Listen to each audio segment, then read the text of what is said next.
Hello everyone, you're watching AMN Plus. This is our weekly program Diplomatic Corner. Today I'm sitting with Sri Lankan ambassador to Ethiopia and to the African Union and of course to the UNECA.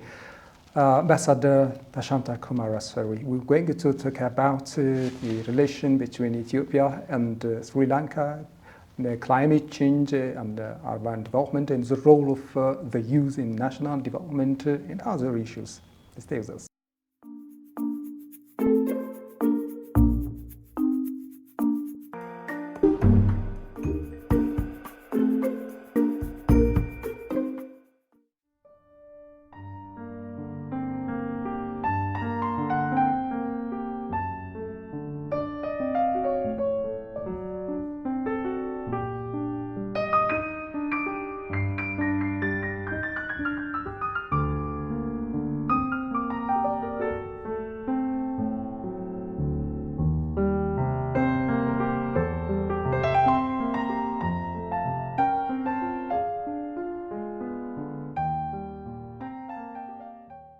Well, Ambassador, I really appreciate for just your willingness to this interview.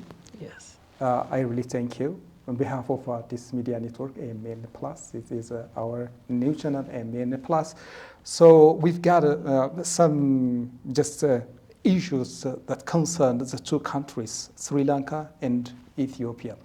The relationship between the two countries, between Ethiopia and Sri Lanka has now just been giving fruits, I think.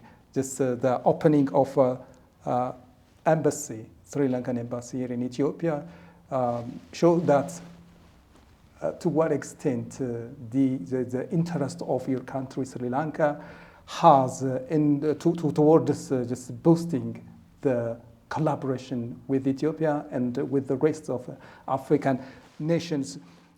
So tell me the common aspiration of the two countries and also the potential areas of the two countries that they can work on together. What are these potentials? Yes, because Sri Lanka is a small island nation in the Indian Ocean, and historically we had relationship with Ethiopia. That was, I think, 4th century BC during the Aksum kingdom.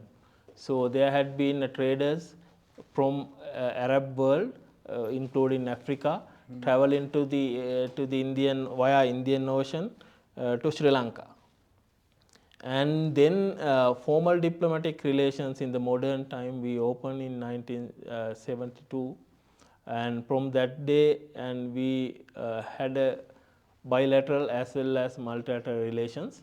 Then Sri Lankan government decided to open an embassy, the residence mission in Ethiopia, Addis Ababa, in 2017. From that day onwards, we are working on not only promoting trade, but also other elements, cultural relations, and also working with the African Union and UNECA. And we have identified many areas of cooperation, particularly the tourism, investment or in manufacturing industry, and agriculture, telecommunication. Those are the areas. Yeah, in terms of the relationship of the two countries, just in terms of business and trade, I think there are hundreds of Sri Lankans here in Ethiopia, particularly at the industrial parks.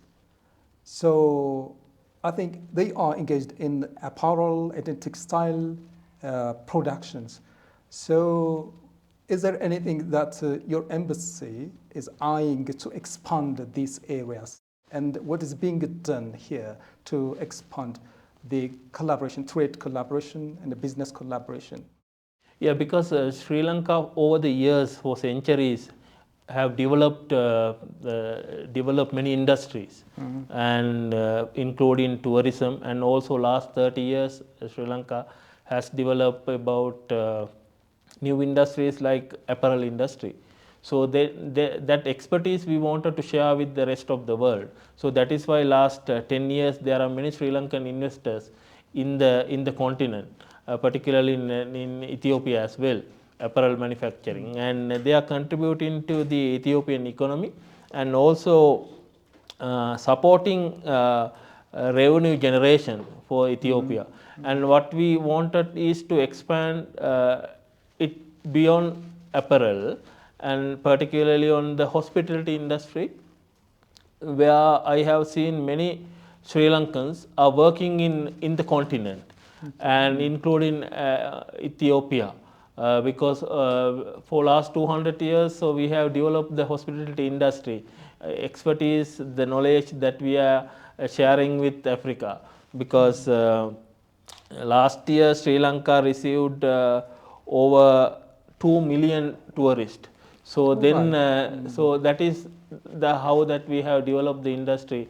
So Ethiopia is also promoting tourism. Because this country is, there are natural like cultural heritage as well as is the beauty of the country. So then we have a potential of expanding it to tourism development as well. So the tourism is the key area. There are many other areas actually that we are working on, that is the leather industry and agriculture products and all.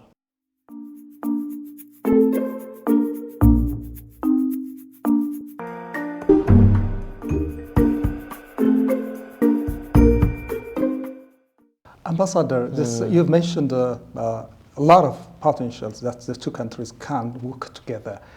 But have you ever proposed just strategic partnerships or working areas to the government and institutions in Ethiopia? And if so, what was the response of the government or the bureaucracy of the government? It's workable, and there are challenges here for to working together? Yeah, because we formally proposed agreement on investor protection, and also avoidance of double taxations. And we have submitted it to the ministry. We still could not initiate the negotiation because 2021 Sri Lanka and Ethiopia had first bilateral political consultations. So after that we could not initiate a formal engagement on those elements actually. So we are directly in touch with the Ethiopian authorities, including the Ministry of Foreign Affairs and also business chambers, in order to promote those bilateral relations. And also cultural cooperation agreement is almost finalized, and we have proposed MOUs with business chambers, with the Sri Lankan business chambers, in order to enhance our potentials of trade interactions. And we are working with the authorities here. Even Sri Lankan investors are also working with the administrators and industrial development park authorities and administrators, and things are moving towards positive directions. Yeah, there are challenges, but we have to overcome that. Okay. The meeting between Prime Minister of Ethiopia and the President of Sri Lanka, I think a year ago or 6 months ago, I think, like that. I think it played a great role in just boosting or accelerating things between the two countries, I think. Yes, former President met His Excellency Dr. Abiy Ahmed in Kampala during the Non-Aligned Summit, and there were many discussions after that meeting. There were several follow-up of bilateral engagement. Air connectivity, Ambassador, is one of the greatest things just to get countries closer. So in this regard, I think there is interest to connect the two countries with air transportation. I think Sri Lanka has got interest in this regard. And what about the Ethiopian Airlines? Have you discussed this connectivity to launch air connectivity, just a flight between the two countries? What is that your embassy has been doing in this regard to accelerate the launch of the flight between the two nations?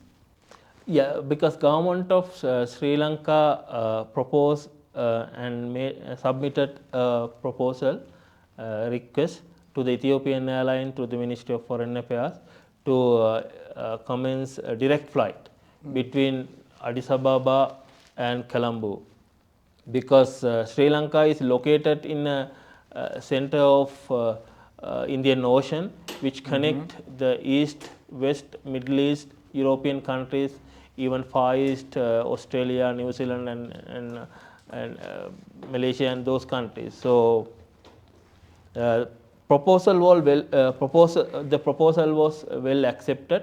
Ethiopian airline, it's a commercial decision, and they are now flying to India, Pakistan, and Bangladesh, and also recently to Vietnam as well. So they are still considering the feasibility. It's a commercial decision. So I'm pretty sure that very soon they will take a decision with regard to the proposal, because Sri Lanka is attracted by foreign tourists. Now how we get the connection via Dubai or Doha. The Sri Lankan who are working in Addis Ababa and Ethiopia, as well as the Hawassa mainly, and also rest of the countries in the continent, they get the connection via Dubai or Doha. Okay. So if you have the direct connection from Addis Ababa to Colombo, there will be opportunity for them to have a direct access, and easy. It will take maybe about less than 8 hours. So then also there are many foreigners who are here. They are very much interested in visiting Sri Lanka. This is a beautiful island. So but they are reluctant to get the connection, it's like 3 hours, 2 hours transits. But of course, from Dubai it's about 5 hours. From here it's 4 hours. So that connection is there, but hopefully very soon Ethiopian airline, we are even suggesting them to send a team to Sri Lanka to conduct a feasibility study to evaluate the viability. So then it not only contribute to the tourism, but also the cargo interactions, the trade, investment, and all will improve with this connection. I hope the Ethiopian Airlines will soon commence that direct flight to Colombo, I think, yeah, because it has been expanding its destinations across the globe.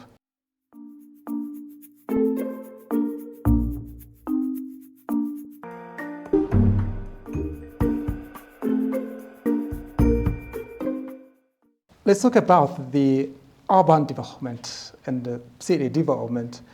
So in this regard, I think you've been here to Addis Ababa, I think more than a year, yes? 2 years now. 2 years, yes, that's good. So you have a lot to tell us about the transformation of Addis Ababa, but we're not focusing only Addis Ababa, but urban development. There's a concept of urban development and what Addis Ababa has been doing to transform itself and to transform the lives of its residents. You can mention, I think you're familiar with the corridor development projects and the greenery activities and other things. So what is your take on that?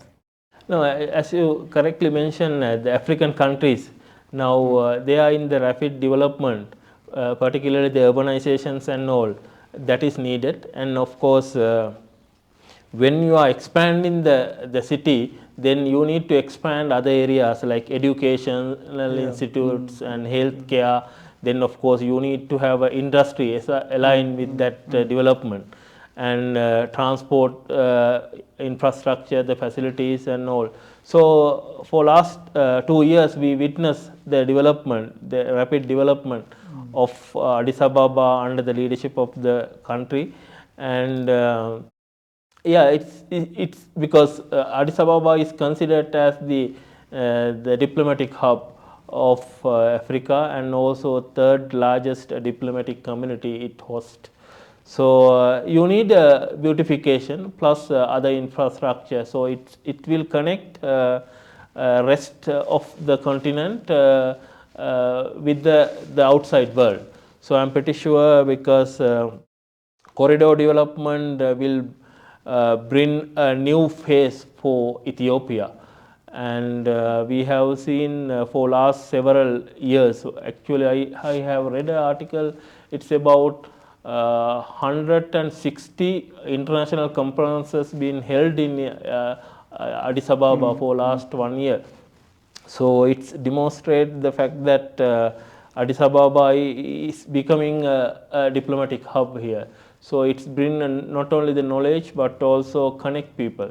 So then it's needed. I think it will change the horizon of the country, because I have seen digital infrastructure that has been introduced under the corridor development, and also e-mobility of like green transportations and all. Those are the significant elements, the development under this smart city concept. And any support from the Sri Lankan expertise, I mean technical support in this regard? Yeah, because we have also got the expertise, particularly the smart city development, like Sri Lanka Colombo port development. That kind of aspirations we can even associate with the development here, providing the technical assistance and also expertise, knowledge, the experience, sewerage management, waste management, lighting, and all, beautification. So even the road networks development, and also Sri Lanka has a great potentials and building a partnership with that. So we can, of course, there are potentials on that areas as well. One point, do you think I can mention? Of course, yes. Yeah. That is about this is about the membership, the ambitious membership of Ethiopia. Ethiopia wanted to get the membership of the World Trade Organizations, Oh, of course, yes. WTO. Yes. Because and we have seen how aggressively Ethiopian government is promoting to become a member of the WTO. It is needed, because Sri Lanka became a member in 1995, and before that, during the GATT, we were the founding member. 1948 we got the independence. From that day onwards, we were a member in the trade organizations as well. So we initiated the trade interactions 8th centuries BC. With African Arabs and all. So then in the modern era, so we wanted to expand our trade interaction with the African continent. I am pretty sure with this ambitious, it will take time, and also you may need to discuss with the member countries as well.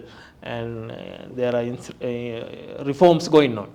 Okay. And there are a lot of reforms going on here, the macroeconomic reforms in Ethiopia going on, and this will help them to become a member of, with the support of the World Bank, IMF, and other financial institutions, and also developed countries and all, with the ambitious reforms. I'm pretty sure.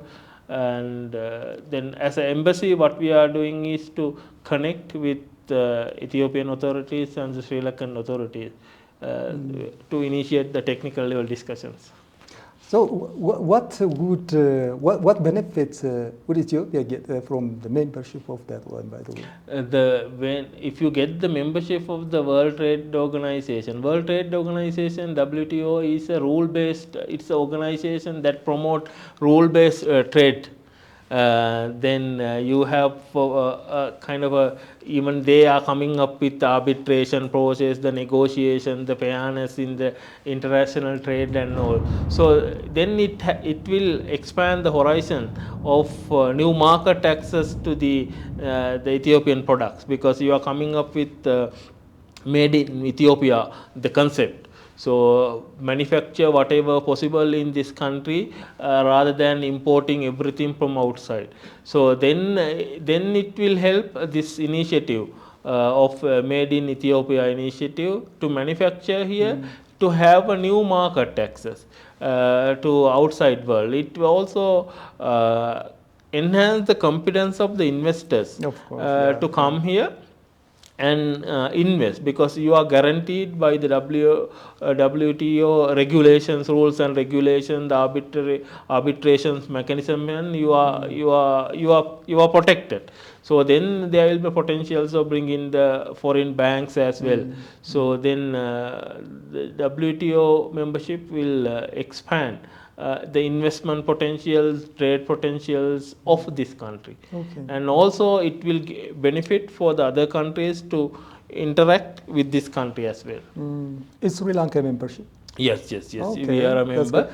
We are a member, and there is a discussion, like request from Ethiopian side to initiate the discussion. So I am working on the Ethiopian authorities to connect Ethiopian authorities and Sri Lankan authorities. It is a technical level discussion, Okay, nothing to do with anything to do with the politics or anything, but it's more or less the technical level negotiations on certain items, the products, services and all. So, and also it is ultimately enhance the capacity of the institutional capacity of this country as well. Okay. Yes. That's good. That's the other area for soft cooperation between the two countries.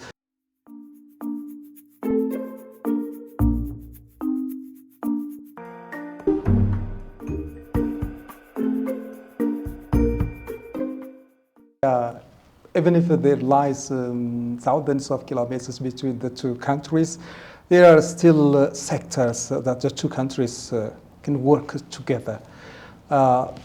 Moving to the relation of your country, Sri Lanka, to the rest of Africa, the continent Africa. So how Sri Lanka is engaging in Africa, or there are sectors or key sectors that your country has just identified in terms of just having connection with the African nations? Yes, because Africa is becoming it's becoming a manufacturing hub, I must say, because 2050 the population of Africa will be double. I think it's 4.3 billion. Huge market, the consumer market, and also you will have in Africa youthful populations, and where they can make use of those trainable workforce for the development of the continent. And in particular Addis Ababa now, Ethiopia in particular, it's about 130 million. Because in Sri Lanka it's 21 million. The populations, but 130 is the market access is huge here. So that is why Sri Lankans are coming here and investing, particularly in the agriculture, the manufacturing and all, in the hospitality industry. So we need to expand our cooperation. Even in the continent, I have seen many like mini scale hydro development is done by Sri Lankans, and also logistical services and plantations industry, even the hospitality industry. Those are the areas that we are working on building a partnership. And I would like to talk about particularly how the Africans engage with the global community, particularly now Ethiopia became a member of the BRICS, and along with Egypt and South Africa. So during the last summit in Rio de Janeiro, we have seen the global voice to work southern countries to address common challenges. So that is significant.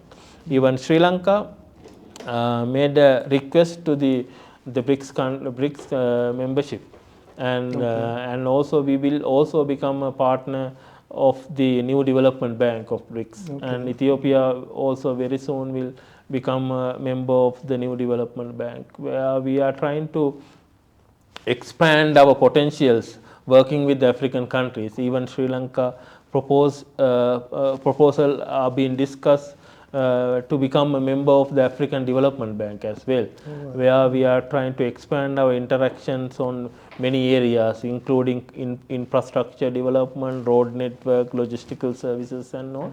So we are working on, and Sri Lanka also look forward to see how this AFCFTA, the Continental Free Trade Agreements, is developing, because under this agreement I got to know like about 2030 they are trying to expand intra-trade about 45 or 43%. It's a kind of ambitious target. So that is how we should work together to expand our interactions, particularly the development of trade. And Sri Lanka also looking forward to see the Ethiopia's engagement with the AFCFTA, because Ethiopia will very soon initiate the trade under AFCFTA. Now it's, I think, almost African Free Trade Area. Yes, Continental Free Trade Area. Now I think 19 countries they are doing trade under this one, this AFCFTA. So Ethiopia, then because we have investment here, so then we can approach the entire continent. Well, Ambassador, thank you so much for your time. I really appreciate it. I'm second. Thank you. Thank you so much. Thank you so much. Well, everyone, that's it for this week's Diplomatic Corner program. We've talked about a number of issues that concerns the two countries, Ethiopia and Sri Lanka, with the Sri Lankan ambassador to Ethiopia, Ambassador Theshanta Kumarasiri. Until we meet you next week with another guest, I wish you a wonderful week, a wonderful time.